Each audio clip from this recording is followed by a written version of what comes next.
मैं आपके साथ इस वक्त क्यों जुड़ रही हूं? क्योंकि मेरे राज्य के, मेरे उत्तराखंड के मेरे बच्चे धरने पर बैठे हैं, भूख हड़ताल पर बैठे हैं और शासन प्रशासन को होश नहीं है। कौन है ये बच्चे? ये क्यों बैठे हैं भूख हड़ताल पर? आप समझ ही गए होंगे, अपने रोजगार के लिए। मगर रोजगार वो जो स्वास्थ्य व्यवस्था को ठीक कर सके। गांवों में आप वो तस्वीरें देखते हैं जब पहाड़ों में कोई जुगाड़ करके महिलाओं को प्रसव के लिए अस्पताल ले जाया जा रहा होता है, या कोई बुजुर्ग व्यक्ति को ले जाया जा रहा होता है और बिना इलाज के वो रास्ते में या वहां पहुंचकर भी दम तोड़ देते हैं। इलाज ठीक प्रकार का नहीं मिलता। ये सारे कारण क्या है? ये बताते हैं कि हमारी सरकार सो रही है। सो मत सरकार, जागो। जागो सरकार, जागो। ये लोकतंत्र की गूंज है, गूंज लोकतंत्र की। और मैं आपको ये बताना चाहती हूं कि हमारे यहाँ जो पद है वो 11,746 पद स्टाफ नर्स की है पूरे उत्तराखंड में, जिसमें से बस मात्र 700 के आसपास भरे गए हैं स्थायी पदों के रूप में। कॉन्ट्रैक्ट, आउटसोर्स, ठेकेदारों की सरकार, ठेके पर नौकरी देती सरकार अब भी ठीक प्रकार से इन्हें भर नहीं पाई है। कोरोना वॉरियर्स को आज मैं जरूर कहना चाहती हूँ कि आप लोग कहते हैं कि सरकार का विरोध नहीं करेंगे, सरकार का विरोध नहीं करोगे तो अपने राज्य को मजबूत कैसे करोगे? देख लो उनको जो सचमुच में लोकतंत्र का मतलब समझते हैं और अपनी लड़ाई को लड़ते हैं, वो मजबूत होते हैं। सरकार को कहना चाहती हूं कि भाजपा अपने उन प्रवक्ताओं को हमारे इन बच्चों के बीच में भेजकर इन्हें विभाजित करना बंद करें, क्योंकि जरूरत है कि आप व्यवस्था ठीक करें। ये तोड़ फोड़ की राजनीति केंद्र वालों के लिए रहने दीजिए, जो धर्म की, समुदाय की राजनीति करते हैं। उत्तराखंड राज्य में 11,700 से भी अधिक पद है स्टाफ नर्स के, और दिसंबर 2020 याद करिए, कोरोना वाला साल, कहा गया कि 2621 जो स्टाफ के पद है वो भरे जाएंगे, पर भरे गए। नर्सिंग के इम्तिहान तो आगे बढ़ते गए और जिनको कहा कि आपको प्रमोशन के बेसिस पर परमानेंट कर दिया जाएगा, उनको क्या किया? सड़कों पर लाकर बैठा दिया। तिकोनिया बुद्ध पार्क हल्द्वानी में आज बच्चे बैठे हुए हैं और उनमें से कई भूख हड़ताल पर बैठे हैं, कई भूख हड़ताल पर बैठ चुके हैं क्रमिक अनशन के रूप में, मगर सरकार सुध नहीं ले रही। अपने इन बच्चों को कहना चाहती हूँ, सभी को कहती हूँ कि जब तक भाजपा की सरकार को चुनते रहोगे, भूख हड़ताल करना बंद कर दो, इन्हें फर्क नहीं पड़ता। लेकिन आप अपने अपने घर के लाल हो, अपनी माँ की आंखों के तारे हो, और आपके अगर किसी भी ऑर्गन में कोई भी प्रॉब्लम आती है, आप सब तो नर्सिंग कोर्सेज करके बैठे हैं, तो आप जानते हैं उसका खामियाजा आपको आगे की उम्र में झेलना पड़ेगा। अब मैं आपसे मिलवाना चाहती हूँ उन लोगों से जो बैठे हुए हैं हड़ताल पर तिकोनिया बुद्ध पार्क में। आप देख रहे होंगे मेरे साथ जुड़े हुए हैं मुकेश, दीपक मनकोटी, रघुवीर डिलन, इंगिता, बबलू जय, भगवती प्रसाद, कार्तिक उपाध्याय, विमला बसेरा, मारिया खान, सोनी नौलिया और साथ में गौरव बजेला।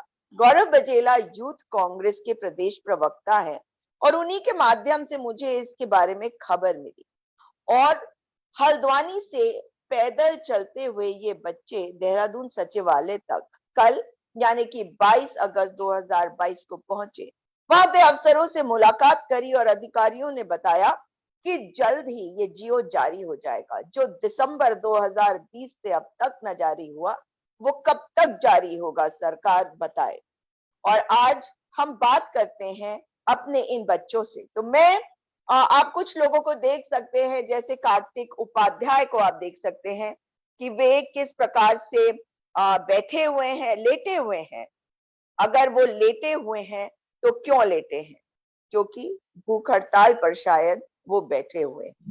तो अब मैं शुरुआत करना चाहूंगी अपने सभी इन बच्चों के साथ, और मैं देख सकती हूँ कि कुछ लड़कियां भी हैं, तो उसमें इंगिता है। परंतु गौरव, आप जिनके साथ आए थे वो कौन है, आप अनम्यूट करके बताएं और बाकी सब अपने आप को म्यूट पर रखें। जी नमस्ते मैम, सभी दर्शकों को प्रणाम। मैम, हमारे एलिंग वेलफेयर नर्सेस फाउंडेशन के द्वारा बीते 23 दिनों से 23 डे से लगातार हल्द्वानी तिकोनिया स्थित बुद्ध पार्क में धरना चल रहा है। लगातार हर एक दिन हमारे जो साथी हैं भूख हड़ताल पर यहाँ पर बैठे हुए हैं। आज ही हमारे साथी हैं कार्तिक उपाध्याय जी, ये बीते 4 दिनों से भूख हड़ताल में बैठे हैं। शासन प्रशासन का कोई आलाधिकारी धरना स्थल पर पहुंचा हुआ नहीं है। इससे पहले इस फाउंडेशन के जो प्रदेश अध्यक्ष हैं हमारे बड़े भाई बबलू जी, और मैं उत्तराखंड युवा कांग्रेस का प्रदेश प्रवक्ता होने के नाते इनके समर्थन में आया था। मैं खुद 3 दिन भूख हड़ताल में बैठा। 2 किलो का मेरा वजन में कमी आई, कीटोन पॉजिटिव भी मैं हुआ। बबलू जी कीटोन पॉजिटिव रहे, इनके वजन में काफी गिरावट आई, लेकिन शासन प्रशासन का कोई आलाधिकारी हमारा संज्ञान लेने को पहुंचा नहीं। इवन बीच बीच में सरकार के कुछ लोग आते हैं, पुलिस वाले आते हैं और धरना को डाइल्यूट करने की बड़ी कोशिश होती है। हमें ये लगा मैम कि अब हमारी लड़ाई को बहुत कमजोर करने की एक बड़ी कोशिश हो रही है। उसके बाद हम अपने साथियों के साथ हल्द्वानी से पैदल मार्च यात्रा हमने देहरादून सचिवालय के लिए कुछ किया, और हम 5 दिन में हम देहरादून पहुंचे सचिवालय के पास। और जब हम परेड ग्राउंड के आसपास पहुंचते हैं, क्योंकि तमाम रास्ते भर में नर्सिंग से जुड़े, नर्सिंग पेशे से जुड़े जो डिग्री डिप्लोमा होल्डर हमारे साथी हैं, वो हमारा स्वागत, हमारे समर्थन के लिए लगातार हमारे लड़ाई को मजबूती बना देने के लिए हमारे साथ जुड़ते रहे। परेड ग्राउंड में जब बहुत सारे साथी हमारे इस आंदोलन में जुड़ने के लिए, हमारा जो है हौसला अफजाई करने के लिए आए थे, तो पुलिस प्रशासन के कुछ अधिकारी आके हमारे आंदोलन को उन्होंने डाइल्यूट करने की बड़ी कोशिश की। लेकिन उसके बाद हम सचिवालय आनंद फानंद गए, क्योंकि हमारे बहुत सारे लोग वहां पर तितर बितर हो गए। मैम, साफ तौर पर मैं सभी दर्शकों को ये बताना चाहता हूँ, ये सब लोग पढ़ने लिखने वाले लोग हैं। इनको सामाजिक और राजनीतिक किसी भी बात का कोई जानकारी नहीं है। ये सिर्फ ये चाहते हैं कि जो सरकार ने जो हमारे वायदे किए थे 2630 पदों की जो नियुक्तियां हैं, उसको जो है हमारी हो जाए, और हमारा लड़ाई और सरकार से कुछ नहीं है, इनका ये मांग था। और मैं भी बतौर कांग्रेस का प्रदेश प्रवक्ता होने के नाते ये कहना चाह रहा हूँ कि जब हमारे पर्वतीय जिले, चाहे पिथौरागढ़ हो, चंपावत हो, बागेश्वर हो, यहाँ की जो महिलाएं मात्र परसों पीड़ा से उनकी डेथ हो जाती है, कोई पेड़ से गिरते हैं, उनका हाथ फ्रैक्चर हो जाता है मैम, तो उनको प्लास्टर करने का तक वहां पर ट्रीटमेंट नहीं मिल पाता है। मेरी ये सोच है, मेरी संवेदना है, 2621 बच्चों का जो मेहनत है, उनके माँ बाप का जो त्याग है, उनका फल तो उनको मिलेगा ही मिलेगा। साथ में उत्तराखंड की जो बहुत 70 से 80% जो मध्यम वर्गीय परिवार के लोगों को जो है उचित उपचार उनके जिला में, उनके सीएचसी पीएचसी में उनको मिल पाएगा। ये हमारी बड़ी लड़ाई है। लेकिन बार बार जो है सरकार के द्वारा हमारे जो आंदोलन को उसको डाइल्यूट करने की कोशिश हो रही है। आप बताइए, हमारे साथी कार्तिक उपाध्याय जी मैम अभी हमारे साथ धरना स्थल पर हैं, 4 दिन से भूखे बैठे हुए हैं, उनकी स्थिति बिल्कुल नाजुक है।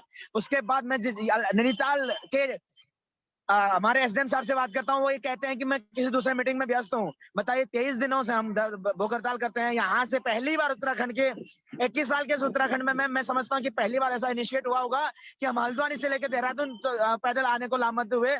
एसडीएम साहब कहते हैं कि हमारे कोई अधिकारी आएंगे नहीं, यहाँ सिटी मजिस्ट्रेट पहुंच पाई है, जिला अधिकारी जी यहाँ पहुंच रहे हैं। तो ये बताइए कितना दुर्दशा है। मैं चाहता हूँ मैम, हमारे जो इस फाउंडेशन से जुड़े लोग हैं, बबलू जी हैं, कार्तिक उपाध्याय जी हैं, वो अपनी बातों को विस्तार पूर्वक रखेंगे, क्योंकि कार्तिक जी आज खुद जो है धरना स्थल पर बैठे हुए हैं और इनको बहुत ज्यादा परेशानी भी हो रहा है।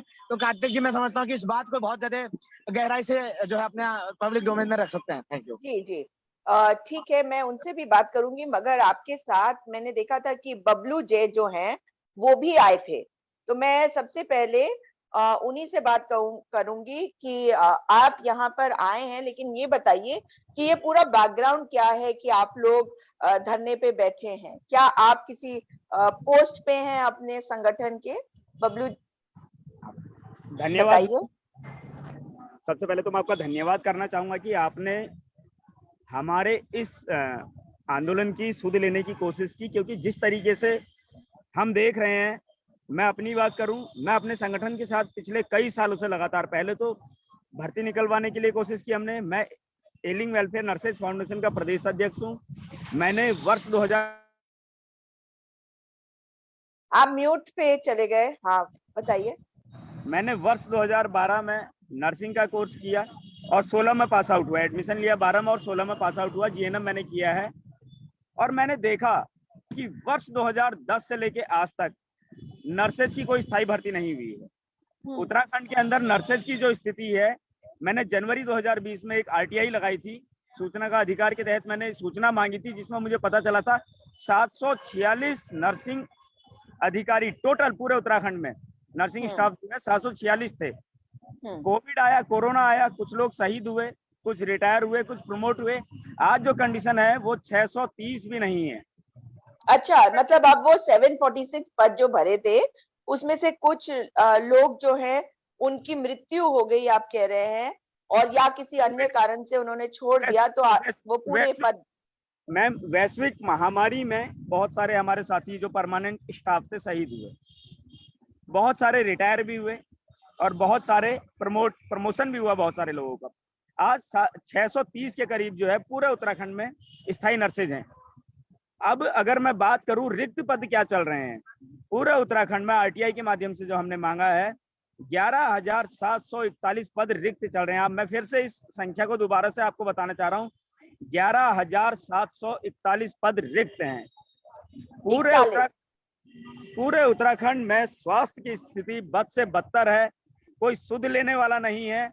नेता मंत्रियों की अगर तबीयत खराब होती है, उनको एक जुकाम भी आता है तो उत्तराखंड से बाहर को चले जाते हैं, क्योंकि उनके पास अपार संपत्ति है, उनके पास वो सारी सुख सुविधाएं हैं जिससे कि वो उत्तराखंड से बाहर ही नहीं देश से बाहर अपना इलाज करा सकते हैं। लेकिन एक आम जनमानस कहाँ जाएगा? और सबसे बड़ी बात बता रहा हूँ, 12 दिसंबर 2020 को जिस समय कोरोना काल चल रहा था, जिस समय हम, जबकि पूरी दुनिया में जो जितने भी लोग थे वो अपने अपनों से मिलने से डर रहे थे, बेटा माँ से मिलने से डर रहा था, बाप बेटे से मिलने से डर रहा था, उन परिस्थितियों में हम लगातार लोगों की सेवा कर रहे थे। हॉस्पिटलों में हमने वो मंजर भी देखा है कि जब लाशें तक हमने अपने कंधों पर ढोई है, उस समय हमारे माननीय प्रधानमंत्री द्वारा उन्होंने हमारे ऊपर फूल बरसाए, हमारे लिए थालियां बजवाई, तालियां बजवाई, शंखनाद किया, हमारा हौसला बढ़ाया। और उसके बाद जब कोरोना खत्म हुआ, उनका काम निकल गया, तो उन्होंने हमें दरकिनार कर दिया, सड़कों पर मरने के लिए छोड़ दिया। वो उस दौरान ऐसी कंपनियां लेके आए, चाहे वो एवीएसएम है, चाहे वो टीडीएस है, वो ऑलरेडी ब्लैक लिस्टेड कंपनियां थी जो हमारा पैसा मार गई। आपने कहा कि ब्लैक लिस्टेड थी, तो आप इसको समझाएंगे थोड़ा कि ये ब्लैक लिस्टेड कैसे थी? मैम, ब्लैक लिस्टेड कंपनी वो कंपनी जिसको कि गवर्नमेंट ने पहली वो रिजेक्ट कर दिया कि आप यहाँ काम करने लायक नहीं है। उसके बाद तो क्या उत्तराखंड सरकार ने इन कंपनियों को ब्लैकलिस्ट किया था? बिल्कुल मैम, यहाँ वो ब्लैक लिस्टेड थी। ऐसी कंपनियां क्यों आ रही है? अभी जुलाई में टीडीएस करके एक कंपनी आई है, वो भी ब्लैक लिस्टेड है। तो ऐसी फर्जी कंपनियों को क्यों लाया जा रहा है और आउटसोर्सिंग के माध्यम से हमें क्यों रखा जा रहा है? अगर सरकार का मानना है कि प्राइवेटाइजेशन एक बहुत अच्छा विकल्प है, तो मैं कहता हूं कि आप अपना प्राइवेटाइजेशन कर लीजिए। सरकार को सबसे पहले अपना प्राइवेटाइजेशन कर लेना चाहिए, अपने भत्ते बंद कर देने चाहिए, अपनी पेंशन बंद कर देनी चाहिए, तब 5 साल बाद वो हमारे प्राइवेटाइजेशन की बात करें। सरकार हमसे काम तो ले रही है, उसके बाद हमारा पैसा, मैं एक छोटी सी बात कहता हूं मैम, एक आधार कार्ड या फिर एक वोटर आईडी बनाने के लिए हमसे तमाम दस्तावेज मांगे जाते हैं। इतनी बड़ी कंपनी को यहाँ लाया जाता है, क्या उसके डॉक्यूमेंट चेक नहीं हुए होंगे? मुझे लगता है कहीं ना कहीं सरकार की मिली भगत की वजह से ये सब हो रहा है। तो आपको लगता है कि सरकार की मिली भगत है? तो आप लोग से मैं एक और चीज आप मुझे बताइए बबलू, कि आप लोग जो 2621 पदों की बात कर रहे हैं, जिनके लिए कहा गया था कि ये स्वीकृत हो चुके हैं, मतलब इसका कोई जियो क्या दिसंबर 2020 में जारी हुआ था? मैम, मुंह से तो बोला जा रहा है, लेकिन आज तक वो शासनादेश हमें कहीं मिला नहीं, हमको तो शासनादेश आपको मिला नहीं। अब जब आप सचिवालय गए थे कल, तो 22 अगस्त 2022 को, तो आपको किसने और क्या दिखाया? मैम, अभी तक हमें कुछ ऐसा एविडेंस नहीं दिखाया है। 27 जुलाई को मैं सचिवालय के बाहर भूख हड़ताल पर बैठा, वहां से मुझे उठाया गया, पुलिस द्वारा जबरन उठाया गया, मेरी गिरफ्तारी हुई। उसके बाद में एकता विहार भूख हड़ताल पर बैठा। तीसरा दिन जब मेरा भूख हड़ताल का था, तो माननीय मुख्यमंत्री जी ने हमारे एक प्रतिनिधिमंडल को बुलाया और हमको ये बताया कि आपका जो शासनादेश है वो हमने कर दिया है, वर्षवार नियुक्ति आपको बहुत जल्द मिल जाएगी। और अपर स्वास्थ्य सचिव जी के द्वारा भी ये वीडियो के माध्यम से। अब बबलू, आप मुझे ये बताइए कि क्या जो बात आप कह रहे हैं वो आप लोगों के लिए था, या जो कोरोना वॉरियर्स सब एकता विहार में बैठे हैं वो उन सबको कहा गया? मैम, नर्सिंग अधिकारियों के लिए, नर्सिंग स्टाफ के लिए ये चीज कहा गया था। अच्छा, तो मतलब नर्सिंग स्टाफ और के लिए अलग से क्लियरली कहा गया था कि नर्सेस के लिए जो 2621 पद हैं वो भरे जाएंगे, उसका शासन आदेश जल्द जारी होगा, और ये 27-28 जुलाई के आसपास कहा गया। बिल्कुल मैम। और उसके बाद मेरी भूख हड़ताल तोड़वाई गई। भूख हड़ताल तोड़वाने के बाद हमने वहां इंतजार किया, लेकिन कोई रिजल्ट नहीं निकला। मजबूरन 1 अगस्त से मुझे हल्द्वानी के तिकोनिया बुद्ध पार्क में धरने पर बैठना पड़ा और कार्मिक अनशन पर बैठा। मैंने अल्टीमेटम दिया 6 दिन का कि 6 दिन के अंदर अगर शासनादेश हमें नहीं मिलता है तो मजबूरन हमें भूख हड़ताल पर बैठना पड़ेगा। 7 तारीख से मैं भूख हड़ताल पर बैठा और लगातार मैं भूख हड़ताल पर बैठा रहा। 11वें दिन यहाँ माननीय मुख्यमंत्री जी आए, मैं उनसे मिलने गया, मैंने उनको अवगत कराया मैं 11 दिन से भूख हड़ताल पर बैठा हूँ। एक मिनट, आप 1 अगस्त से इस हड़ताल में बैठे, आप 7 तारीख को भूख हड़ताल पर बैठे। 7 तारीख को? यस मैम, भूख हड़ताल पर चला गया था 7 तारीख। कितने दिन हुए मैम? 17 तारीख को मैं मुख्यमंत्री जी से, क्योंकि 11वां दिन 10 दिन, 11वां दिन, तो आप 11वें दिन आप मुख्यमंत्री से मिलने गए, मुख्यमंत्री आपसे मिलने नहीं आए, या मुख्यमंत्री का कोई प्रतिनिधि आपके पास नहीं आया? वो परिस्थितियां ऐसी थी, क्योंकि उस समय पार्थिव शरीर हमारे शहीद का यहाँ पर आया था हल्द्वानी में। उन परिस्थितियों में यहाँ आए थे मुख्यमंत्री जी, तो मुझे लगता है कि शायद वो नहीं आ पा रहे थे। तो क्योंकि मेरी तो पीड़ा है ना मैम, उनकी तो पीड़ा नहीं है, मुझे दर्द है। तो उनकी पीड़ा क्यों नहीं है भाई? जब आप लोग राज्य के लिए हैं और वो आपके सबसे मुख्य अभिभावक है, तो उनको तो आपके लिए पीड़ा होनी चाहिए। मैम, अगर उनकी पीड़ा होती और सही मायने में अगर वो इस प्रदेश के मुखिया होते तो वो जरूर आते। वही पूछ रही हूँ मैं कि वो नहीं आए। हड़ताल पर जाने का इंतजार नहीं करते, वो 7 तारीख से पहले आते। हाँ, ठीक है, लेकिन मैं इस चीज को मानता हूँ कि कहीं ना कहीं उनको हमारा दर्द नहीं दिख रहा है, इसलिए वो यहाँ नहीं आए। और हम मजबूरन यहाँ से इस भूख हड़ताल से उठ के मैं खुद गया वहां पर, उनसे मिला और उन्होंने मुझे यही कहा कि भूख हड़ताल पर क्यों बैठे हो, तुम्हारा काम तो हमने कर दिया है, कैबिनेट में सब कुछ क्लियर हो चुका है। मैंने उनसे यही कहा, कैबिनेट में अगर सब कुछ क्लियर है तो हम कैबिनेट देहरादून आएंगे, सचिवालय आएंगे और देखेंगे कि आप सच बोल रहे हैं या नहीं। उन्होंने फिर भी यही कहा, आपका काम हो चुका है। उसके बाद 18 तारीख को मैंने डिसीजन लिया कि मुझे यहाँ से पैदल यात्रा करनी चाहिए देहरादून के लिए, और मैं पैदल अपने। आप म्यूट पे क्यों चले जा रहे हैं? हाँ, आप अपने कितने साथियों के साथ चले थे हल्द्वानी से 18 तारीख को? कांग्रेस यूथ प्रदेश प्रवक्ता गौरव जी, भूपेंद्र कोरंगा जी और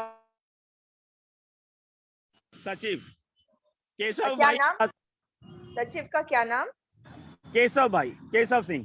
ठीक है, इन लोगों के साथ हमने यहाँ से हल्द्वानी से पैदल यात्रा शुरू की और लगातार पहले दिन हम रामनगर पहुंचे। रामनगर में हमने थोड़ा सा आराम किया, रात 2:30 बजे हम रामनगर पहुंचे। दूसरे दिन हम जसपुर से लगभग 10 से 15 किलोमीटर आगे पहुंचे। उसके बाद तीसरे दिन हम हरिद्वार पहुंचे रात 2:15 बजे के करीब, और अगले दिन हम हरिद्वार से देहरादून पहुंचे। जब वहां गए तो हमें सचिवालय जाने से रोकने के लिए डायरेक्ट मुख्यमंत्री जी द्वारा सीईओ साहब को कॉल की गई और हमारा रास्ता बाधित किया गया। अच्छा, मुख्यमंत्री जी द्वारा आपका आरोप है कि फोन किया गया और सीईओ के द्वारा आपका रास्ता बाधित किया गया। कहां पर? और हमको और हमारे उस आंदोलन को कहां पर? देहरादून में परेड ग्राउंड के पास। परेड ग्राउंड के पास। तो आपको सीईओ ने रोकने की कोशिश करी, फिर उसके बाद मैम हमारी बात कराई गई सचिवालय में। सचिवालय में अपर स्वास्थ्य सचिव छुट्टी पर थे और लगातार उसके बाद भी वो लगातार 1 साल की स्टडी लीव पर जा रहे हैं। अच्छा, अपर स्वास्थ्य सचिव कौन है? राधिका झा मैम है। राधिका झा जी, ठीक है। और वो स्टडी लीव पे जा रही है, वो आपकी अपर स्वास्थ्य सचिव है, उनके बारे उनको आप नहीं मिल पाए क्योंकि वो छुट्टी पे। उसके बाद हमने अपने तरीके से कोशिश की, क्योंकि प्रशासन हमें कहीं से कहीं तक मिलाने के लिए, हम ये यहाँ से मैम पैदल यात्रा इसलिए नहीं शुरू की थी कि वहां जाकर खाली हाथ यहाँ आ जाए। हमारे पैरों की हालत आप देखिए, छाले पड़ चुके हैं, खून तक पैरों से निकल चुका था, लेकिन किसी को कोई फर्क नहीं पड़ रहा है कि बेरोजगार मर भी जाता है तो ये वो सरकार है जिसको कोई फर्क नहीं पड़ने वाला। आज स्थिति ये है, देहरादून से भूख हड़ताल से उठा के हमें यहाँ पटक दिया गया, यहाँ भी हमने भूख हड़ताल शुरू की, यहाँ से भी कोई हमारी सूट लेने वाला तैयार नहीं है। इतने बुरे हालात है, 4 दिन मेरे साथी को हो गए हैं, कार्तिक उपाध्याय को 4 दिन से यहाँ भूख हड़ताल में वो बैठे हैं और मेडिकल चेकअप करने के लिए टीम नहीं पहुंच रही है।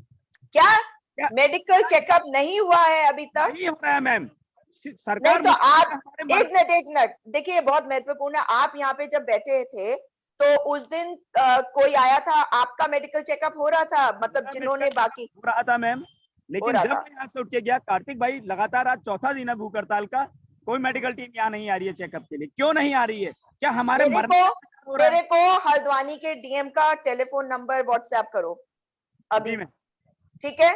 वहां पे जो भी सीएमओ है उनका भी नंबर मेरे को भेजो आप। भागीरथी जोशी जी, हाँ, मेरे को अभी नंबर सबके भेजो आप, एसएसपी का भी नंबर भेजो जी। आगे बताओ आप।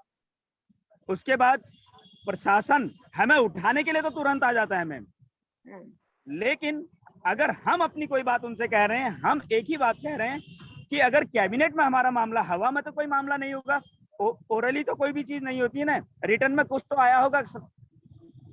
तो हम ये चाहते थे चाहे सिटी मजिस्ट्रेट में है, चाहे एसडीएम सर है, चाहे डीएम सर है, कोई तो हमारा संज्ञान ले। हम यहाँ शौक से नहीं बैठे हैं मैम, यही हल्द्वानी में हमारा घर है, हल्द्वानी में ही मैं रहता हूँ, लेकिन आज 1 तारीख से आज 23 तारीख हो गई है, मैंने अपने घर का मुंह नहीं देखा है। त्योहार आ रहे हैं, मेरे घर वाले रो रहे हैं फोन करके, लेकिन मैं, क्योंकि 12 साल के लंबे अंतराल के बाद ये भर्ती आई थी और ये भी सरकार पूरा नहीं कर पा रही है। 12 साल के अंतराल के बाद ये भर्ती आई थी। ये भर्ती तो आई थी हाँ, अच्छा ठीक है, तो 2022 हो गई है, लेकिन भर्तियों के बारे में इन्होंने पहले भी कहा था, लेकिन आई नहीं है भर्ती, है ना? बिल्कुल मैम, और जो भर्तियां आ रही है आप देखिए, 8 भर्तियों को कैंसिल कर दिया गया है। बेरोजगार युवाओं के साथ सरकार कितना बड़ा भद्दा मजाक कर रही है, आप खुद देखिए। चाहे वो पुलिस कांस्टेबल की भर्ती है, चाहे पुलिस एसआई की भर्ती है, सहायक लेखाकार की भर्ती है, पटवारी की भर्ती है, गन्ना पर्यवेक्षक की भर्ती है, सारी उन भर्तियों को कैंसिल कर दिया गया है। क्यों ऐसा हो रहा है? हमारे लिए सरकार के पास बजट नहीं है, इनके पास बजट हो जाता है इनके भत्ते बढ़ाने के लिए, इनकी पेंशन बढ़ाने के लिए। हमने इनके भत्ते नहीं, आपने देखा होगा कि यूके एसएसएससी का जो घोटाला है, उसमें आपके यहाँ से उधर कुमाऊं के एरिया से कोई मनराल पकड़ा गया है, इधर से हाकम सिंह पकड़ा गया, इतना पैसा इन्होंने इकट्ठा किया है। यही तो हो रहा है। भर्तियां अगर हो भी रही है जैसे तैसे, पहले तो भर्ती हो ही नहीं रही है, गलती से कोई भर्ती हो भी रही है तो वो भ्रष्टाचार की भेंट चढ़ जा रही है। और भ्रष्टाचार मैम तभी होगा जब कोई मंत्री उसमें इन्वॉल्व होगा। छोटे मोटे लेवल पे लोगों को पकड़ना सही नहीं है, छोटे मोटे लेवल पे पकड़ना सही नहीं है, बिल्कुल सही आपने कहा। लेकिन हम वापस आप ही के पास आते हैं कि आपने मेरे को एक बड़ी मतलब बहुत ही दुखदाई बात बताई है कि अभी तक जो स्वास्थ्य की टीम है वो इंस्पेक्शन करने के लिए, आप लोगों के स्वास्थ्य का हाल जानने के लिए, आपका चेकअप करने के लिए, मेडिकल चेकअप नहीं पहुंचे। तो आज कौन कौन है भूख हड़ताल पर? कौन कौन? एक तो कार्तिक है, कार्तिक उपाध्याय और इंगिता करके एक लड़की है, 2 लोग हैं। ठीक है, मैं अब बात करना चाहूंगी कार्तिक के साथ। कार्तिक, आप, मुझे पता नहीं, आप लेटे रहो, मुझे पता है कि आप 4 दिन से भूख हड़ताल पे हैं, तो मतलब मैं समझ सकती हूँ ज्यादा आपको एनर्जी की जरूरत वहां पे, इसलिए आप कम से कम बात को रखिएगा। आप बताइए कि आपका अभी तक मेडिकल चेकअप तक नहीं हुआ है, आप क्यों बैठे हैं भूख हड़ताल पर? ये वाकई बड़ा दुर्भाग्य का विषय है, क्योंकि ऐसा नहीं कि मैं पहली बार आंदोलन देख रहा हूँ। एक उत्तराखंड, एक पहाड़ी होने के नाते मैंने राज्य आंदोलन को ही बहुत प्यार से पढ़ा है, बहुत अच्छे से पढ़ा है। कई आंदोलनों को मैं पढ़ता रहा हूँ। इससे पहले मध्य प्रदेश में सेम चीज को लेकर नर्सों का आंदोलन हुआ था 2013 में, वो भी मैंने पढ़ा। लेकिन ये बड़ा दुर्भाग्य है, आज हम मेरी भूख हड़ताल को चौथा दिन है, एक बार भी यहाँ पे देखने नहीं आए हैं मेडिकल टीम, बल्कि उनकी जिम्मेदारी होती है रोज सवेरे वो चेकअप करके जाए। अब एलआई वहां से रिपोर्ट ली जाती है, क्या प्रशासन हेल्थ ऑफिसर को नहीं बोल रहा है, सीएमओ को नहीं बोल रहा है कि भूख हड़ताल चलिए, इनका हेल्थ चेकअप होना चाहिए? हम तब तक डटे रहेंगे, हमारे हौसले तो कम नहीं हो रहे हैं। लेकिन आज प्रशासन भी, शासन तो मृत अवस्था में है, राज्य सरकार तो मरी हुई है, अंधी है, बहरी है, लेकिन प्रशासन अपनी जिम्मेदारी से कैसे भाग सकता है? ये एक बहुत बड़ा चिंताजनक स्थिति है जो प्रशासन की भूमिका है हमारे प्रति। मैं आज उनके क्षेत्र में यहाँ धरने में बैठा हूँ, सिटी मजिस्ट्रेट की जिम्मेदारी है, एसडीएम की जिम्मेदारी है, जिला अधिकारी महोदय की जिम्मेदारी है। मैं उनके क्षेत्र में अगर धरने में बैठा हूँ, उनके कार्य क्षेत्र में, तो मेरी सुध लें। मैं क्यों प्रशासन को फोन करके बताऊं कि मेरी तबीयत खराब हो रही है? क्या उनके हमारे प्रति कोई जिम्मेदारी नहीं है? राज्य सरकार तो हमसे मुंह मोड़े हुए है, लेकिन प्रशासन तो अपनी भूमिका निभाए। और दूसरी चीज, मैम, हमें आप यहाँ पे जब चेकअप के लिए टीम आती है, हमारे साथियों जो पहले जिस तरीके से हुआ, वो एम्बुलेंस लेके आते हैं, स्वास्थ्य टीम के साथ पुलिस आती है, और एक टेस्ट हमारे यहाँ करते हैं, हमारा बीपी नापते हैं, कुछ भी अप डाउन है हमें उठा के यहाँ से ले जाया जाता है। आप सारे टेस्ट, ब्लड टेस्ट यहाँ कीजिए, हमारा शुगर यहाँ लीजिए, हमारा बीपी यहाँ लीजिए, हमारे सारे ब्लड टेस्ट यहाँ करके उसके बाद हमारी रिपोर्ट में कोई प्रॉब्लम है तब हमें उठाइए। आखिर शासन के दबाव में आप आंदोलन को क्यों खत्म कर रहे हैं? दूसरी चीज, हमारी आज जो सिर्फ एक ही मांग है, प्रशासन हमारे पास वार्ता के लिए आए, क्योंकि हमें लगातार अब तक हम पिछले 22 दिनों में 38 ज्ञापन स्वास्थ्य मंत्री जी को दे चुके हैं और 7 ज्ञापन मुख्यमंत्री महोदय को दे चुके हैं। हर बार हमें एक चीज बोली है कि अंतिम कैबिनेट में तुम्हारे वर्षवार नियुक्ति मांग को मंजूरी दे दी गई है। अगर मंजूरी दे दी गई है, प्रशासन अपनी भूमिका निभाए, भूमिका निभाते हुए हमारी हड़ताल तोड़वाने के लिए हमसे वार्ता करने आए, हम कर्मिक अनशन शुरू कर देंगे, हम उनसे कह रहे हैं। लेकिन हमारी एक ही शर्त है, अगर हो चुकी है, क्योंकि ये तो हम 6 महीने से सुन के आ रहे हैं, अगर हो चुकी है तो कैबिनेट की एक कॉपी निकाल के हमारे सामने रख दीजिए और हमारी भूख हड़ताल तोड़वा दीजिए। हम क्रमिक अनशन नियुक्ति तक जारी रखेंगे। और मैंने आज सीधा सा प्रशासन को चेतावनी दी है, अगर आज शाम 5 बजे तक सचिवालय से तो कैबिनेट की कॉपी निकाल के प्रशासन नहीं लाता है, मजिस्ट्रेट नहीं लाते हैं, तो 5 बजे से मैं जल का भी त्याग कर दूंगा। हमें मरने में कोई नुकसान नहीं है। अगर आज मेरे मरने से 2600 नर्सों को, पूरे प्रोफेशन को फायदा होता है, तो क्या है एक आदमी के मरने से? और ये तानाशाही पहली बार चल रही है। लेकिन मैं यही कहूंगी कि आपने अल्टीमेटम जरूर दे दिया होगा, पर मेरी आपसे रिक्वेस्ट है कि आप पानी त्यागने के बारे में मत सोचिए। मैं समझ सकती हूँ दर्द को, लड़ाई लड़ेंगे, मैं आपके साथ हूँ, हम सब आपके साथ हैं। मैम, ये मजबूरन हमें फैसला लेना पड़ रहा है। आज हमारे ऐसे हालात नहीं है, हम 8-10 हजार, 4 लाख 5 लाख का कोर्स करने के बाद nurses private hospital outsourcing company में 10,000 रुपए की सैलरी में काम कर रहे हैं। पिछले 3 महीने से आउटसोर्सिंग कंपनी की सैलरी नहीं आई। अप्रैल मई जून कंपनी ब्लैक लिस्टेड थी, वो भाग गई, लखनऊ की कंपनी 3 महीने का पैसा लेके पीएफ लेके भागी है। एक दिन का ये टेंट का खर्चा मैम, हमारे एक दिन के आंदोलन का खर्चा लगभग 2200 से 2500 है। हम कब तक इस तरीके से करते रहेंगे? एक रूटीन सा प्रशासन और शासन द्वारा बना दिया गया है। 3 दिन एक आदमी भूख हड़ताल में बैठेगा, चौथे दिन पुलिस उसको उठाएगी और अस्पताल ले जाएगी, वहां उसका अनशन तोड़वाएगी, फिर हमारा दूसरा साथी यहाँ भूख हड़ताल शुरू करेगा। ये एक रूटीन बन चुका है, तो मजबूर है हम। एक मिनट, मुझे एक सवाल है आपसे, आपके विधायक कौन है उस क्षेत्र से? हल्द्वानी हमारे विधायक है सुमित हरदेश जी, वो हमें आप समर्थन उनसे मिले? हाँ, वो हमें समर्थन देने एक बार यहाँ आ चुके हैं। यहाँ माननीय नेता प्रतिपक्ष यशपाल आर्य जी हमारे बीच पहुंच चुके हैं, हमने उन्हें भी ज्ञापन दिया है। उन्होंने भी कहा है मैं स्वास्थ्य मंत्री जी से बात करूंगा। लेकिन जब मीडिया को बयान दे चुके स्वास्थ्य मंत्री जी, मुख्यमंत्री जी, वो वीडियो मेरे पास है, मैं अभी आपको शेयर कर दूंगा। धन सिंह रावत जी परसों रामनगर थे, उन्होंने शाम को मीडिया को बयान दिया कि नर्सों की नियुक्ति के लिए, वर्षवार नियुक्ति के लिए मैं मंजूरी दे चुका हूँ, कैबिनेट ने मंजूर कर लिया है। कल वो भवाली से सवेरे उन्होंने वहां बयान दिया। उसके बाद हम लोग हल्द्वानी में उनसे मिले, हमारे साथी, उन्होंने फिर वही बयान दिया वर्षवार कैबिनेट में मंजूर हो चुका है। मंजूर हो गया, हम आपसे सिर्फ एक कॉपी मांगते हैं। पर ये मेरा संवैधानिक अधिकार है कि अगर आपने कैबिनेट में मंजूर कर दिया उसकी एक कॉपी निकाल के मुझे दे दीजिए। बिल्कुल नहीं, कॉपी तो आपको अभी तक नहीं मिली, और लेकिन मैं जब उत्तराखंड हाँ राज्य सरकार की कार्तिक, कैबिनेट ने, गवर्नमेंट ने अगर वर्षवार नियुक्ति की मांग को मंजूरी दे दी है, तो सचिवालय में पिछले 27 दिन से उस फाइल को रोकने का क्या मतलब है? क्या आप राज्य सरकार नहीं चला पा रहे हैं? क्या अधिकारी आपकी बात नहीं सुन रहे हैं? आपकी बात बिल्कुल सही है, पर मैं ये जानना चाहती हूँ कि आप लोगों के साथी अभी कुछ देहरादून गए थे, वो कह रहे हैं कि कुछ ही दिन में ये शासनादेश जारी भी हो जाएगा और आप लोगों की जो ये वर्षवार नियुक्ति की बात हुई है ये कर दिया जाएगा। तो इसलिए मैं आपसे ये बार बार रिक्वेस्ट कर रही हूँ, और आप सभी से रिक्वेस्ट करूंगी, आप हड़ताल को जारी रखिए। मैं उसको रोकने को नहीं कह रही हूँ, लेकिन फिर भी मेरी ये रिक्वेस्ट होगी कि आप लोगों को, देखिए 11,000 कोई बहुत बड़ा नंबर नहीं होता एक जितने पद हैं, लेकिन वो बहुत बड़ा नंबर है उन लोगों के लिए जिन्होंने जो इसके लिए अप्लाई कर रहे हैं। और मतलब वो संख्या अगर मैं सही समझ रही हूँ तो लाखों में तो होगी, लाख के ऊपर तो 100% होगी ही।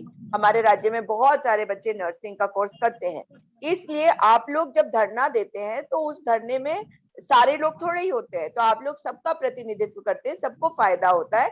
इसलिए आप लोगों को अपने स्वास्थ्य की देखभाल करनी होगी ताकि आप मजबूती से लड़ाई लड़ सके। इसलिए मैं आपको कह रही हूँ, देखिए आपके भूख हड़ताल से मुख्यमंत्री पुष्कर सिंह धामी मेरी बात को ध्यान से सुन ले। पुष्कर सिंह धामी जी को कोई फर्क नहीं पड़ता कि इस राज्य का बच्चा मरता है, जीता है, भाड़ में जाता है। अगर उन्हें फर्क पड़ता तो वो जब वो जाते हैं हल्द्वानी में और ये दिखावा सा करते हैं, बातें बताते हैं कि सैनिक के पुत्र है और वो एक हमारे राज्य के वीर सपूत के लिए वहां पहुंचते हैं, तो आप लोग जीवित हैं। जो चला गया उसका सम्मान तो तभी होगा ना जब उसने जिस लड़ाई को लड़ी, उसने जिन लोगों के लिए वो लड़ाई लड़ी, जो जीवित है उनका भी संरक्षण वो करे, जिसके वो मुख्य संरक्षक है। मुख्य संरक्षक होने के बावजूद जब वो यहाँ नहीं आ रहे हैं, तो मेरी बार बार आप लोगों से ये निवेदन रहेगा कि पानी छोड़ने का काम ना करें। मैं तो इसके भी पक्ष में नहीं रहती हूँ कि आप लोग खाना वाना छोड़ दें, वो ठीक नहीं होता क्योंकि इन्हें फर्क नहीं पड़ता। जी आप बताइए ये कार्तिक। बिल्कुल हमारा हमारा हमें खुद शौक नहीं है खाना छोड़ना है। इस आंदोलन का मतलब किसी भी आंदोलन की एक लास्ट भूमिका होती है जब हम अन्न त्याग करते हैं, लेकिन हम मजबूर हैं, ये मजबूर होकर हमें करना पड़ रहा है। आज अभी तक हमारे जितने प्राइवेट नर्सेज हैं वो हॉस्पिटल में काम कर रही हैं। हमारा कर्तव्य है, अगर हमने कोर्स किया है। और मैं आपको बताना चाहूंगा मैम, सरकारी नौकरी में भारतीय सेना जल थल वायु सेना के अलावा किसी को इमरजेंसी में आपातकालीन स्थिति में काम करने की शपथ दिलाई जाती है तो एकमात्र प्रोफेशन है उसके अलावा नर्सिंग प्रोफेशन। हम आज भी अपने कर्तव्य से दूर नहीं है। हमारी साथ की नर्सें, हमारे भाई अपनी एक शिफ्ट वहां ड्यूटी करते हैं प्राइवेट हॉस्पिटलों में, आउटसोर्सिंग कंपनी के द्वारा जिस हॉस्पिटल में गए उसके बाद वो धरना स्थल पहुंचते हैं। हम अपने कर्तव्य को आज से अभी भी हम अपने कर्तव्य को नहीं भूले। हमारे कुछ ही साथी हैं जिन्होंने 24 घंटे के लिए ड्यूटी को त्याग करा है। अगर हम यहाँ धरना स्थल बैठे, हमारा काम आंदोलन करना नहीं है, हम आंदोलनकारी नहीं है। हमारा कार्य है मरीजों को बचाना, उनकी देखभाल करना, उनकी सेवा करना, जिसकी शपथ हमें दिलाई गई है कोर्स करने के बाद। लेकिन ये राज्य सरकार की अयोग्यता, स्वास्थ्य मंत्री की अयोग्यता, राज्य सरकार की असफलता और हमारे प्रति उसकी असंवेदनशीलता ने हमें मजबूर कर दिया है एक नर्सेज आंदोलनकारी बनने में और मजबूर कर दिया है भूख हड़ताल पे जाने में। लेकिन सरकार तो आप ही की है, आप लोगों ने ही चुनी है ये सरकार। और आप लोगों ने क्या उम्मीद करी थी, मैं जानना चाहूंगी। किसी और की ओर जा रही हूँ मैं। क्या इंगिता अपने कैमरे को ऑन करेंगी और अपने आप को अनम्यूट करेंगी ताकि उनसे भी बात हो सके? हाँ, आप अपने आप को अनम्यूट करके कैमरे के ऊपर आइए। हेलो। हाँ, मुझे दिखाई नहीं दे रही हो अंकिता। हाँ जी मैम। हाँ जी अंकिता, आप बताइए आप कहाँ काम करती हैं, और पहले बताइए कहाँ से कोर्स किया आपने? मैंने 2018 का बैच हूँ मैं। इंगिता रुंगवाल मेरा नाम है। मेरा जो डिस्ट्रिक्ट है होम डिस्ट्रिक्ट पिथौरागढ़ है और मैं धारचूला से बिलोंग करती हूँ। धारचूला से? हाँ जी, धारचूला बहुत बैकवर्ड इलाका है वहाँ पे जो रास्ते भी हैं इतने कठिन है कि अगर माना कोई मरीज बीमार हो जाए तो यहाँ आने तक उसकी हालत खराब हो जाएगी, इतनी परिस्थितियां खराब हैं। हम भी चाहते हैं कि अच्छे अपना काम हो और हम लोग अपने एक रोजगार को आगे बढ़ाए। मतलब अपना नर्सिंग प्रोफेशन जो है एक ऐसा है जहाँ पे नर्स हर काम करती हैं और हर पेशेंट की केयर करती है, लेकिन हमारा आज आंदोलन यहाँ तक पहुँच गए, हम रोड पे आ चुके हैं। जो हमारा वर्क है, जो एक नर्सिंग का क्या होता है कि रोल होते हैं, हम लोगों को दया भावना करुणा से भरी हुई होती है, लेकिन यहाँ पे आज हमें इस लायक नहीं रखा गया कि हम रोड पे आ चुके हैं। हमें खुद नहीं पता कि आज हम क्या खा रहे हैं, क्या कल क्या करेंगे हम लोग। अभी आप कहाँ काम कर रही हैं? अभी कोई जॉबलेस हम लोग। अच्छा, आप कहीं काम नहीं कर रही हैं, तो आप प्राइवेट सेक्टर में है सब लोग। हाँ, मतलब आप लोग कहीं ना कहीं काम करके फिर आप धरने पे आ रही हैं। तो आपने कोई एग्जाम दिया था या किस तरीके से ये जो 2621 पद है, ये जो पहले काम कर रहे थे केवल उन्हीं को प्रमोट करने की बात है इसमें, ये 2621 में, या इसमें कोई एग्जाम भी दिया था? मैम ये जो फॉर्म भरवाए गए थे हम लोगों से 2020 में दिसंबर में, तब ये फॉर्म भरवाए गए थे। उसमें नॉर्मली हमका जो आदेश दिया गया था कि अभी चीज एग्जाम होंगी, लेकिन हमारा नियम ये है कि हम लोग चाहते हैं कि वर्षवार नियुक्ति हो और सभी को इसका बेनिफिट मिले, क्योंकि अगर माना वर्षवार नियुक्ति नहीं होगी तो एग्जाम जो भी कंटेन होंगे, जरूरी नहीं है कि वो चीज नॉर्मली है जो कि मैं मेहनत कर रही हूँ, अगला बंदा मेहनत नहीं कर रहा, उसमें घुसखोरी भी हो सकती है और कुछ भी चीज हो सकती है। ठीक है, ये चीज कोई मैं एक चीज जरूर जानना चाहूंगी। मुझे कुछ आवाजें आ रही हैं, कुछ नारेबाजी हो रही है, क्या कोई आया है वहां पर? मैम ये जो बुद्ध पार्क है वहाँ पे और लोग भी हैं जो अपने राइट्स के लिए यहाँ पे हैं।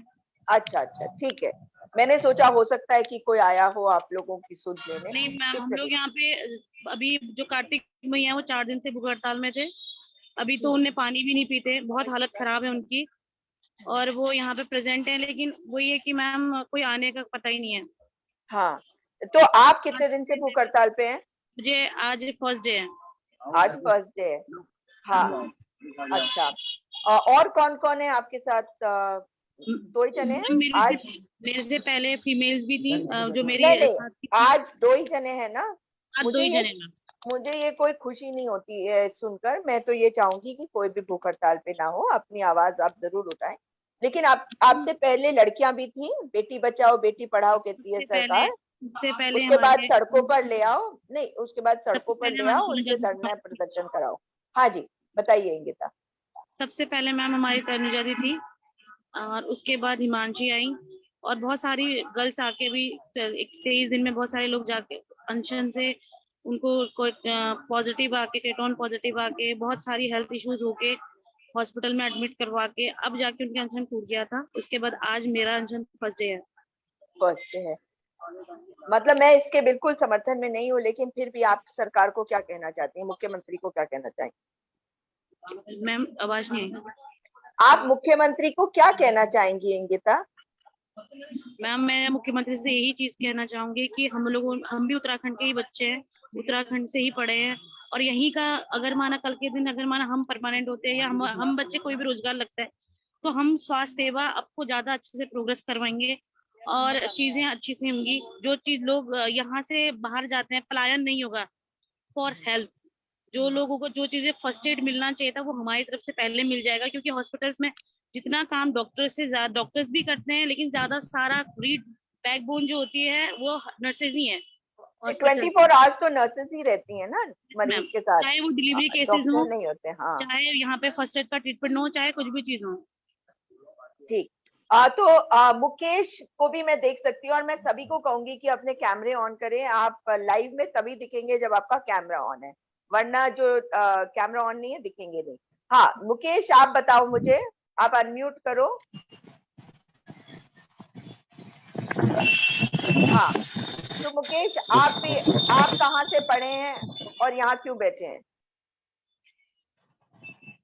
आवाज नहीं आ रही है, ये शायद। मैम मैं मुंशियारी से हूँ।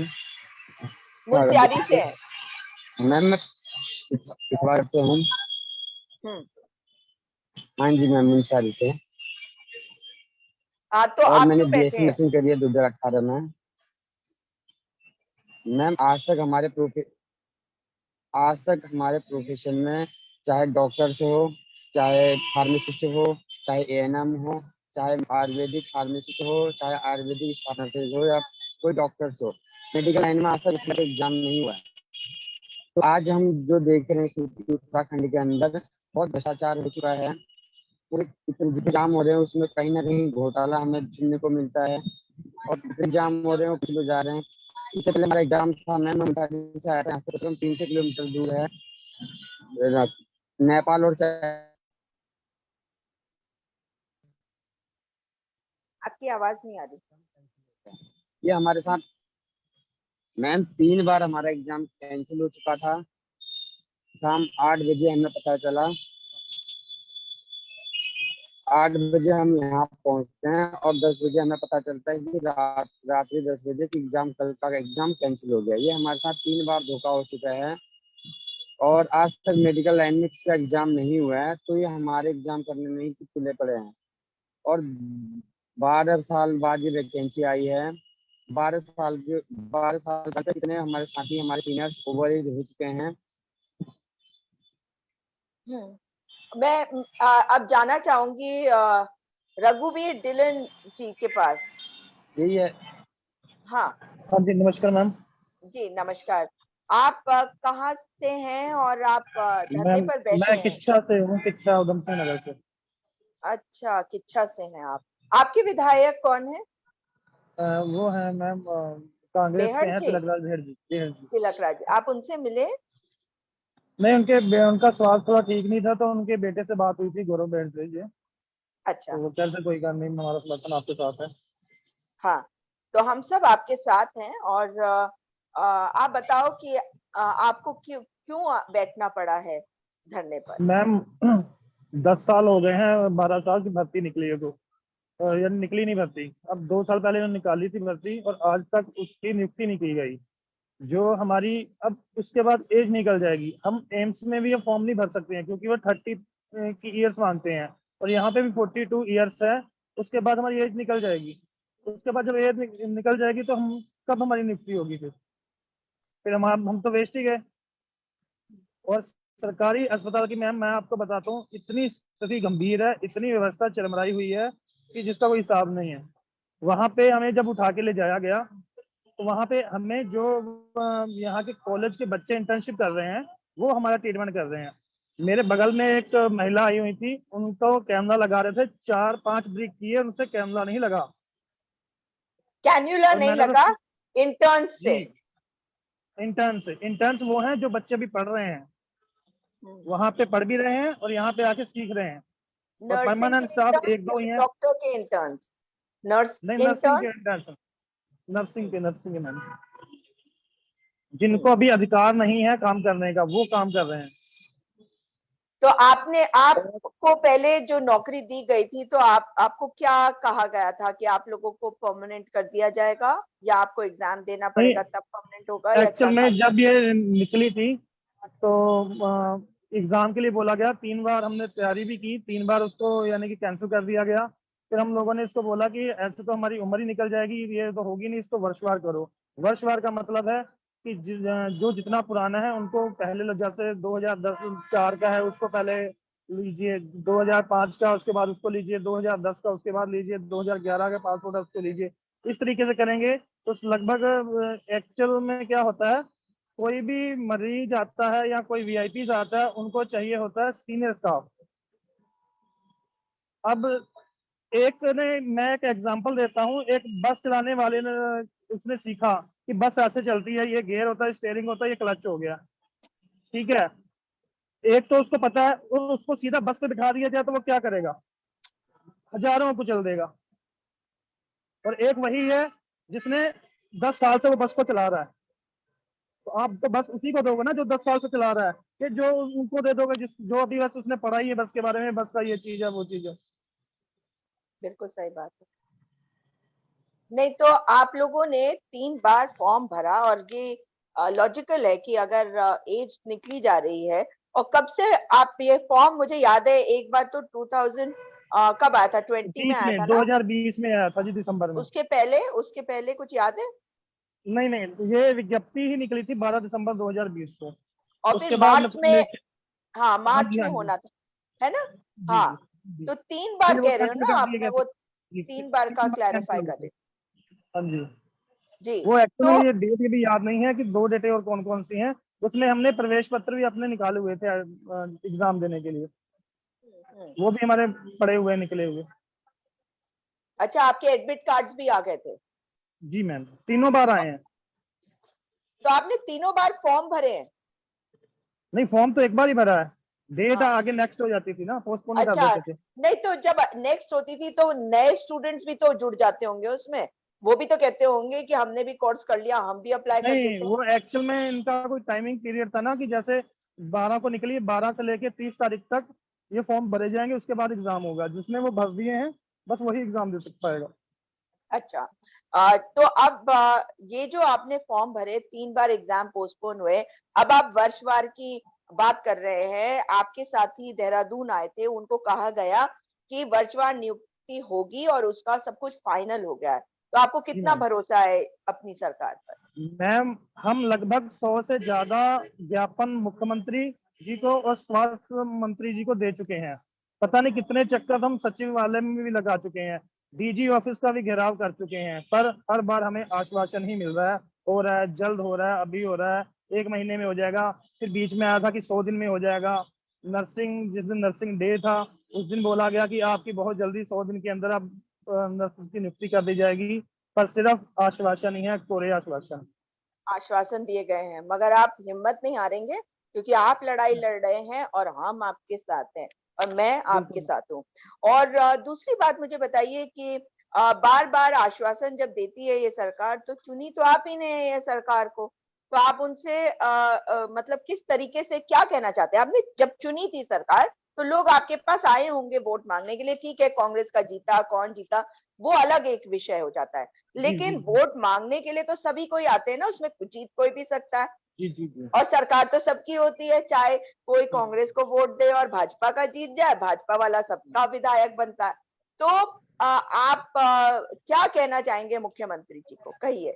मैं मुख्यमंत्री जी को कहना चाहता हूँ कि उनको जब लाया गया था, कहा गया था कि ये अपने यहाँ के सबसे युवा मुख्यमंत्री जी हैं, और उनके राज्य में ही युवा बेरोजगार है, तो ये कैसे युवा मुख्यमंत्री हुए ये? सवाल तो वाजिब है। युवा मुख्यमंत्री इसीलिए लाया गया ताकि युवाओं को कर दे बेरोजगार, क्या ऐसा जी है? मैम। ये पुष्कर सिंह धामी को इसका जवाब देना होगा। आप अपने आप को म्यूट कर लीजिए, मैं जानना चाहती हूँ दीपक मनकोटी जी, आपको मैं देख सकती हूँ और आपसे मेरा अगला सवाल है, और वो सवाल ये है कि आप क्या, कहाँ से हैं और क्या चाहते हैं सरकार से? मैम नमस्कार, मैं बागेश्वर से हूँ। मैं एलिंग वेलफेयर नर्सिंग फाउंडेशन का प्रदेश उपाध्यक्ष हूँ। आप जानते हैं एलिंग वेलफेयर नर्सिंग एसोसिएशन जब आप कहते हैं तो एलिंग मतलब मुझे ऐसे लगता है अब नर्सेज भी एलिंग हो गए, बीमार हैं, क्योंकि जी जी उनकी नौकरियां नहीं है, इसीलिए एलिंग वेलफेयर नर्सिंग एसोसिएशन। जो हमने नाम रखा था मैम, ये सोच तो कुछ और रखा था, बट अब जो इसका असर आ रहा है वो हम पे ही आ रहा है, वो चीज हम पे ही लागू हो रही है। एलिंग अब हम ही बन गए हैं।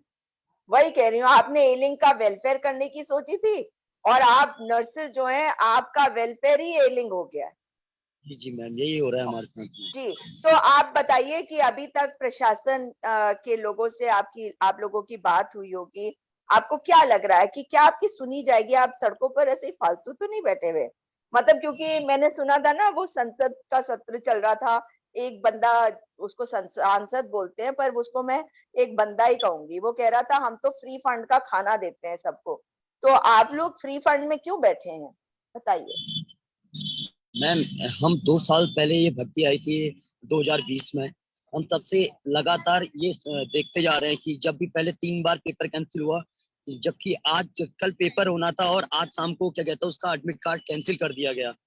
लोग बड़े दूर दूर से हल्द्वानी पेपर देने पहुंच गए थे, कल पेपर था, उससे पहली शाम को पेपर रद्द हुआ है, जब पहली बार पेपर रद्द हुआ है।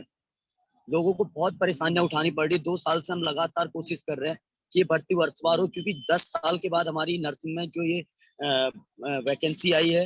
कई जो हमारे सीनियर लोग हैं उनके क्या कहते हैं ओवर एज हुए जा रहे हैं, क्योंकि इसमें एज जो होती है 42 ईयर्स है, कई लोग इससे ऊपर जाने को है। तो इसीलिए हम वर्षवार चाह रहे थे, क्योंकि एक जो जूनियर जो अभी हम पास आउट हो रहे हैं, मैं खुद 2016 का पास आउट हूँ। हम ये सोच रहे हैं कि जैसे क्या कहते हैं अभी हमारे पास तो एक वक्त है कि हम आगे कुछ भी कर सकते हैं, हमारे पास टाइम है, हमारा नंबर आ सकता है आगे। लेकिन जो क्या कहते हैं आज ये नर्सिंग करके 10-10 12-12 साल से बेरोजगार बैठे हुए हैं, अपने बच्चे कैसे पालेंगे अगर उनका नंबर नहीं आए? क्योंकि प्राइवेट हॉस्पिटल में तो इतना शोषण होता है मैम। आज के जो टाइम है उसमें क्या कहते हैं हर साल कम से कम 1000-2000 से ऊपर बच्चे पास आउट हो रहे हैं। तो प्राइवेट हॉस्पिटल इसी का फायदा उठाता है, क्योंकि वो स्टाफ से कहता है अगर तुम नहीं करोगे तो तुम्हारे पीछे 5 और बंदे खड़े हैं। तो मजबूरी में इंसान को जो नर्सिंग स्टाफ है उसको 5000-6000 में जॉब करनी पड़ती है।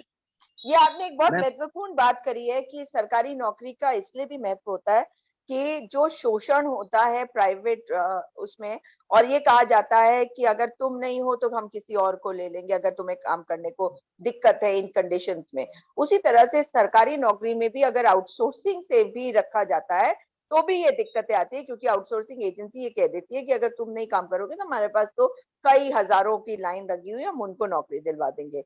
यही है अगर मैं सही समझ रही हूँ? जी जी बिल्कुल मैम। जी मैम तो आप जी बताइए, पूरी करिए बात। आज के दौर में मैम महंगाई इतनी है, आप देखते हैं अगर बच्चों को हम स्कूल पढ़ाएं अपने तो एक महीने की उनकी एजुकेशन जो फीस है, मंथली जो फीस है वो 3000 से ऊपर जाती है। उसके जो अदर एक्टिविटीज में जो खर्चा होता है 5000-6000 तो बच्चे की स्कूल फीस में लग जाते हैं। तो इंसान खाएगा क्या 5000 की सैलरी में? बिल्कुल मैं बात समझ सकती हूँ। और इसी में कुछ क्या आप जोड़ना चाह रहे हैं रघुबीर ढिल्लन जी, कुछ कहना चाहते हैं? हाँ जी मैम, प्राइवेट हॉस्पिटल में जो शोषण हो रहा है उसमें मैं एक चीज और रखना चाहता हूँ कि जो आईसीयू में रेशियो होता है पेशेंट का 1:1 होता है जो वेंटिलेटर पे है, अदर होता है 1:2। पर वहां पे क्या किया जाता है 4-4 5-5 मरीज दिए जाते हैं, 6-6 मरीज दिए जाते हैं, इतना उनसे, और 8-8 9-9 10-10 घंटे की ड्यूटी करवाई जाती है। और जनरल वार्ड ले लीजिए, प्राइवेट ले लीजिए, उसमें 5 का रेशियो होता है, वहाँ 15-15 20-20 पेशेंट दे रखे हैं। तो स्टाफ पे एक तो मानसिक और शारीरिक दोनों का इतना शोषण हो रहा है कि वो तो स्टाफ ही जानता है, और आखिर बोलता है कि मैंने क्यों नर्सिंग कर ली, क्यों इस प्रोफेशन में आ गया। और हम भी सोचते हैं कि अगर कोई बच्चों को भी समझाते हैं भाई आप नर्सिंग मत कीजिए, और आपका जब सबसे बड़ा दुश्मन है ना उसको मारिए मत, उससे सिर्फ नर्सिंग का कोर्स करवा दीजिए। अब तो दिल से यही रहमत हुई। लता जी भी जुड़ी हुई हैं। लता आप क्या कहना चाहेंगी? आप अनम्यूट कर लीजिए। नहीं, वो तो डिस्कनेक्ट हो गई क्या? नहीं। भगवती प्रसाद जी, आप कुछ कहना चाहते हैं? हाँ नमस्कार मैम। नमस्कार जी मैम, जी, मेरा नाम बताइए जी भगवती प्रसाद। जी मैम, सबसे बड़ा दुर्भाग्य तो यह है कि 10-12 साल के बाद ये वैकेंसी निकली है, क्योंकि हमारी जो सरकार है इन्होंने 2004 में गवर्नमेंट कॉलेज में नर्सिंग कराती थी वो बंद कर दी, फिर उन्हें 2010 में फिर स्टार्ट कर दी गई जहाँ से गवर्नमेंट की जो नर्सिंग कराते थे। लेकिन इन्होंने जो 6 साल का गैप रखा उसमें कुछ नहीं किया, और 2010 में लास्ट वैकेंसी निकाली, तब से अब तक कोई वैकेंसी नहीं निकाली, और इन्होंने सीधे एग्जाम का प्रावधान रख दिया, जबकि इससे पहले जो होता था वर्षवार मेरिट बेस पे होता था, और सीधे एग्जाम रख देना। क्योंकि इतने लंबे समय से जो 2008 के हैं, 6 के हैं और 10 से कर रहे हैं, 22 में एग्जाम देना उनके लिए इम्पॉसिबल है मैम, क्योंकि उनकी स्टडी से टच छूट चुका है। केवल उनको प्रैक्टिस ये उसकी नॉलेज है, प्रैक्टिकल की नॉलेज है। तो ये तो जो सीनियर्स हैं उनके लिए बड़ा धोखा जैसा हुआ एक तरीके से ना। तो और अभी आप हाँ बताइए। हम 2 साल से लगातार इनके मंत्रियों के और कर्मचारियों के जितने भी सचिव हैं इनके चक्कर काट रहे हैं कि भाई हमारा काम कब हो रहा, और हमें केवल आश्वासन मिल रहा है। आप कहाँ से हैं? मैम मैं नैनीताल डिस्ट्रिक्ट से ही हूँ। सरिता आर्या जी है ना शायद आपकी तो जी जी जी जी विधायक, आप उनसे मिले? नहीं मैम, उनसे नहीं, क्योंकि हमारे नेशनल के अंदर कांग्रेस वाले। नहीं नहीं, उससे क्या फर्क पड़ता है? मतलब आप किसी भी आपकी विचारधारा किसी भी विचारधारा से जुड़े हुए हैं, आप एक आम जन है, आप किसी से भी जाके मिल सकते हैं। मेरी तो ये रिक्वेस्ट रहेगी आपसे कि एक बार जाके मिल तो लीजिए, देखते हैं ना काम नहीं करती मैम, है या नहीं करती। हम नेता प्रतिपक्ष यशपाल आर्य जी से मिले थे, वो यहाँ आए थे, और यहाँ के हल्द्वानी के विधायक जो है हमारे सुमित त्रिवेदी जी भी आए थे। उन्होंने हमें समर्थन दिया और बोला कि हम आपके लिए करेंगे, आपकी बात हम वहाँ पहुंचाएंगे, विधानसभा में आपकी बात रखेंगे। आपकी लेकिन बात अभी को तक विधानसभा में उठाया जाएगा। ये जी आश्वासन दिया है आपको विधायकों ने, विपक्ष के विधायक यानी कि कांग्रेस के विधायकों ने, नेता प्रतिपक्ष यशपाल आर्य जी और सुमित देश जी।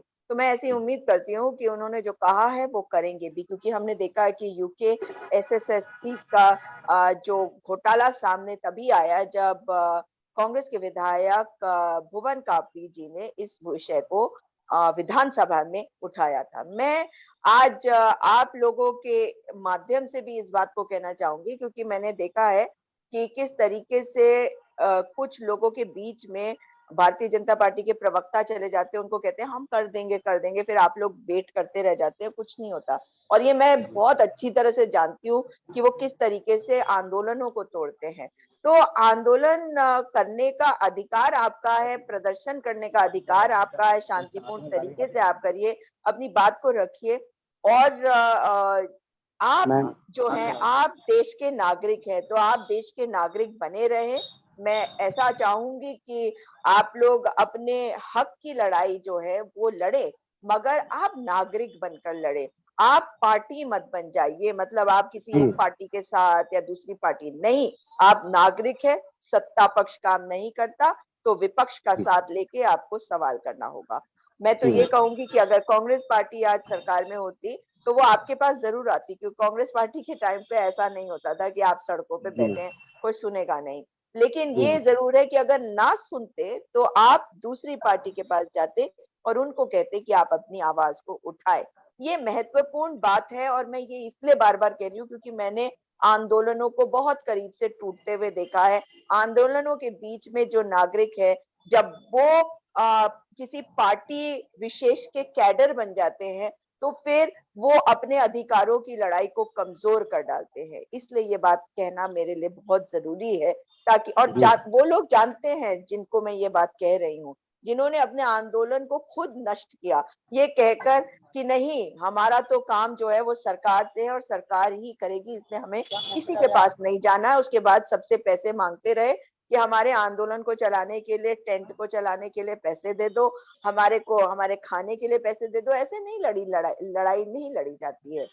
तो मैं आपके इस जज्बे को बिल्कुल सलाम करती हूँ कि आप लोग अपने अधिकार के लिए लड़ रहे हैं।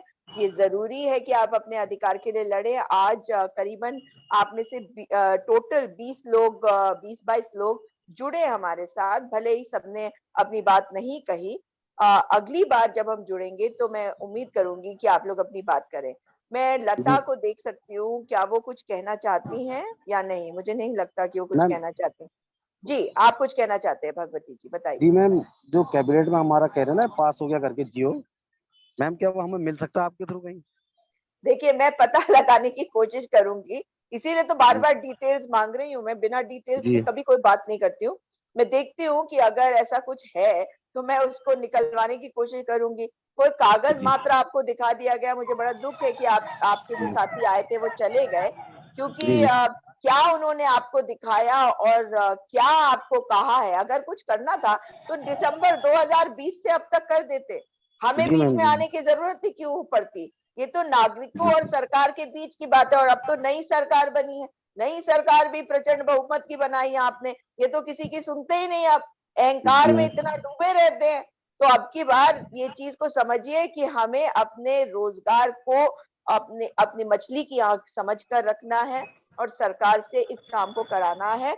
उसके लिए विपक्ष का जो नेता चाहिए उस नेता के पास जाइए, हर एक के पास जाइए ना। कम कम जी है लेकिन मजबूत इन सब से ज्यादा है। इन सब के जी अंदर उतनी ताकत ही नहीं है जो विपक्ष के आपके नेताओं के पास ताकत है। उन्हें कुछ सोचने की जरूरत हो रही है। उनका क्या जा रहा है इस वक्त, वो तो आपकी लड़ाई को लड़ रहे हैं। इस वक्त वो विपक्ष में है, उनको कोई फायदा नहीं होने वाला। वो सिर्फ आपकी लड़ाई लड़ रहे हैं और आपकी लड़ाई लड़ेंगे। और आपकी जिम्मेदारी है कि हर एक को अप्रोच करें, हर एक को कहे कि मेरी लड़ाई को लड़ो। ये आपका अधिकार है, तभी आप इस लड़ाई को जीत सकेंगे। तो ये मैं जरूर कहना चाहूंगी, एक बिल्कुल न्यूट्रल इंसान की तरह सोचते हुए मैं ये कहूंगी।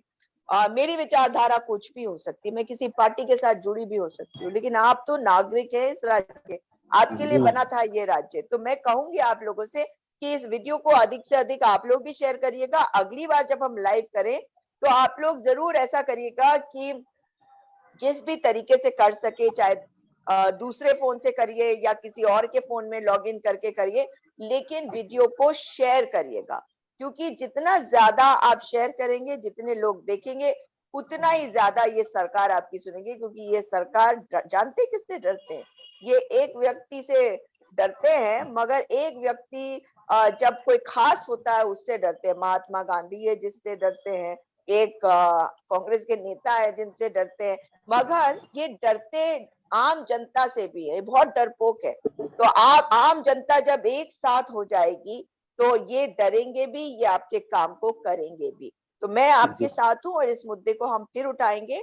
और आज मैं इस लाइव को यहीं पे समाप्त करूंगी और सभी से निवेदन करूंगी कि हमारे इन बच्चों की बात को आगे ले जाने के लिए अवश्य इस वीडियो को शेयर करें, ताकि इनकी आवाज सुनकर मुख्यमंत्री जी को समझ में आए कि ये धरना स्थल पे बैठे हैं, इनके फोन की बैटरी तक खत्म हो जा रही है। इसलिए इनकी आवाज को सुनिए, इनकी बात को सुनिए, इनसे वार्ता करिए, शासन प्रशासन को इनके पास भेजिए। और हल्द्वानी में इनका जो मेडिकल चेकअप नहीं है करा रहा है, उसकी जिम्मेदारी डीएम की है। मैं डीएम से अभी कुछ देर में बात भी करूंगी और देखते हैं फिर उसके आगे क्या होता है। नमस्कार, जय हिंद, जय उत्तराखंड।